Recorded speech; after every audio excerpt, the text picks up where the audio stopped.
Hey guys, what's up? Welcome to the new AOCWorkshop channel. This is our debut video and it's going to be all about terminology. This video is intended for new players, so if you're an advanced player you may want to skip over this one. But the reason we're going to be focusing on new player guides and tutorials at the start of our channel is because of the new HD release of Age of Empires coming to Steam on April 9th. So that's hopefully going to give a huge boost to the community and give this game some attention that it hasn't had for a long time. But before we get to the terms, we're gonna talk a little bit about the recording. Here's Kyle to tell you about the game you're watching.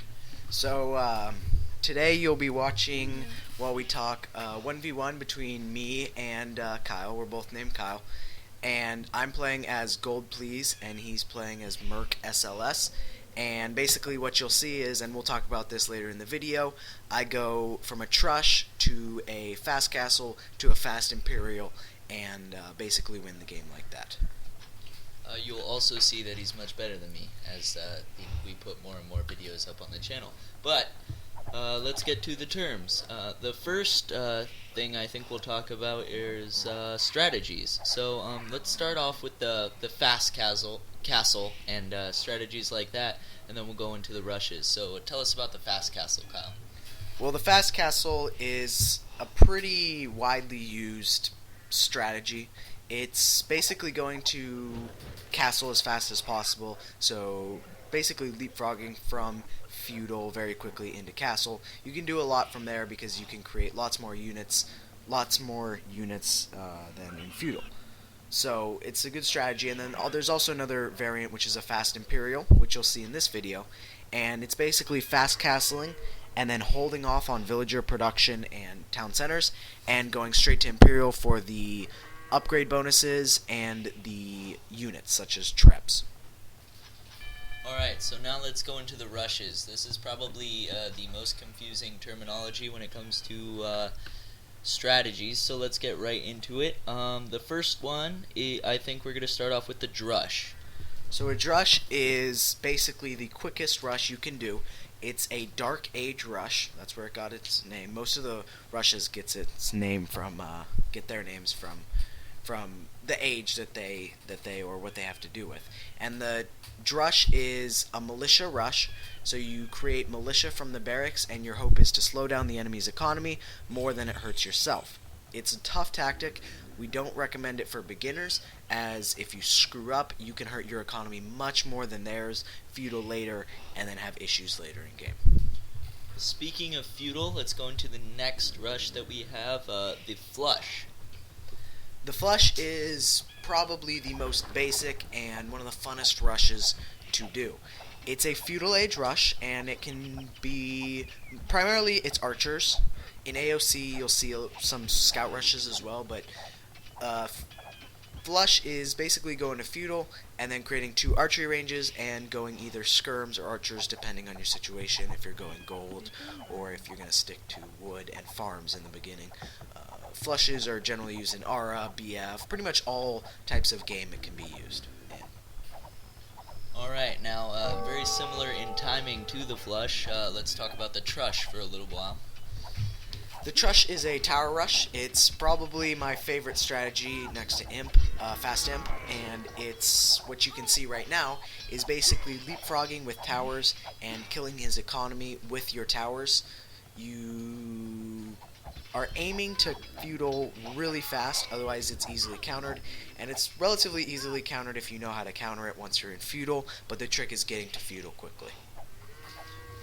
And fast imperial, by the way, in case you didn't know, is just like a fast castle, but you, instead of starting to build units right away, you go straight into an imperial after you do that. And the next rush we're going to be talking about is the crush. Now there are 2 types of crush, crush with a C and crush with a K. So could you explain those both to us and the differences between the 2? Well, the most common crush you'll see is a crush with a K, and that's a night rush. And you find that a lot on Arabia as well, people transitioning from flushes to knights, or possibly in team games just going straight to knights. And that's basically going to doing a fast castle, getting 2 stables out, and pumping out knights to harass their economy. Obviously, you're aiming to kill lots of their villagers and make your economy better than theirs. The other type of crush is with a C, and that's basically a castle rush.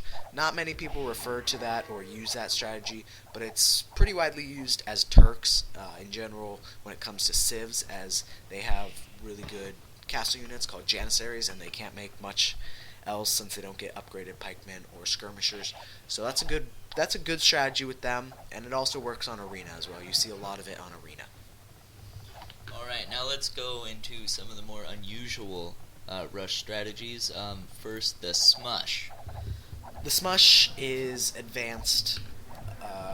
I wouldn't recommend it for our newer players, but if you want to know what it is, it's basically a Saracen monk rush. It can also be applied to Teutons, and it's when you create monks, you fast castle and create monks and possibly some siege, and your goal is to probably take over some of his military buildings as well as his military units, so that you can continue to move forward without spending all your resources on units.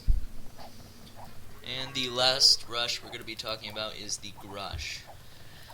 Well, the Grush is an island's migration and probably mega random, depending on what type of map you get with the mega random.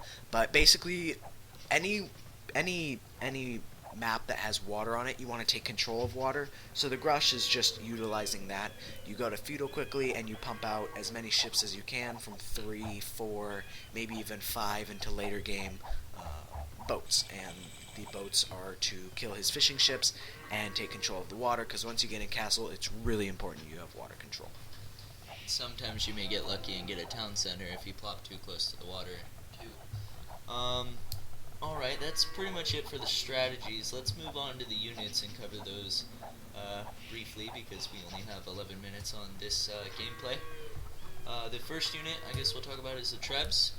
So Trebs are trebuchets. You probably heard me refer to them earlier, and they're really long-range siege units that are made from the Castle and Imperial Age that are extremely effective against buildings. Alright, next, skirms.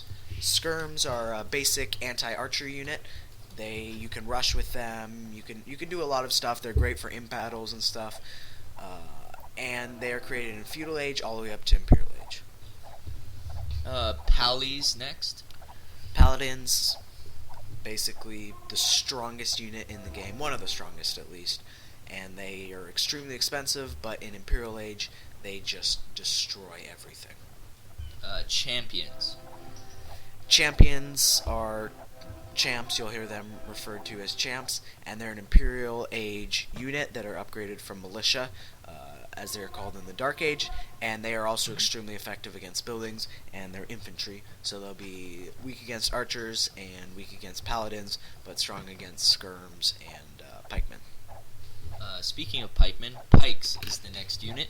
Well, you'll hear pikes a lot, and when you hear pikes, it's referring to basically any stage of pikemen. You can have spearmen, pikemen, and halberdiers in Age of Conquerors, and so if someone says go pikes, they just mean as far as you can upgrade your pikemen.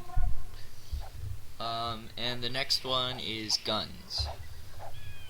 Guns are less referred to unit. They are Imperial Age units that use gunpowder, and their real name in game is called hand cannoneer. They're not readily available with most civs. If you can make them, you have to research chemistry first. So it's an expensive unit to get, but they have decent range and they're very strong. And the last unit we're going to be talking about is the X-bow unit. So X-bows are basically crossbows. You'll hear X-bows a lot because it's a good abbreviation, and you create them in Castle Age. They're an upgrade of the archer, and they're extremely effective with siege or possibly pikemen to protect from knights. Alright, so that's pretty much all the units that have kind of abbreviated names. So I think we'll talk about voice commands next. That sounds good. So first, before we go into the actual voice commands, let's talk about chat phrases that are commonly used in the game.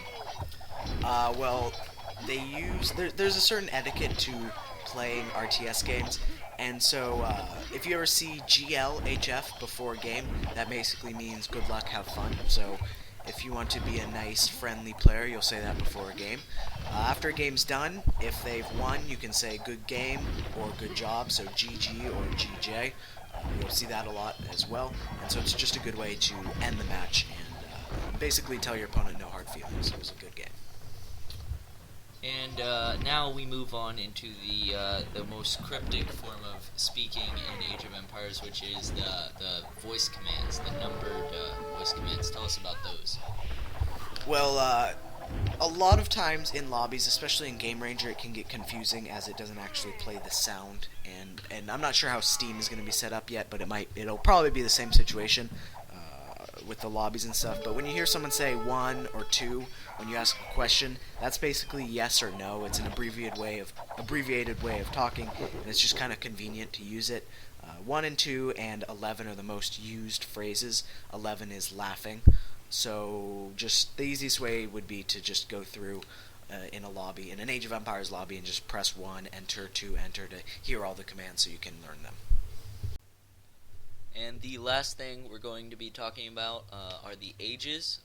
The first age is Dark Age, and Dark Age is basically the age where your only goal is to get out of Dark Age.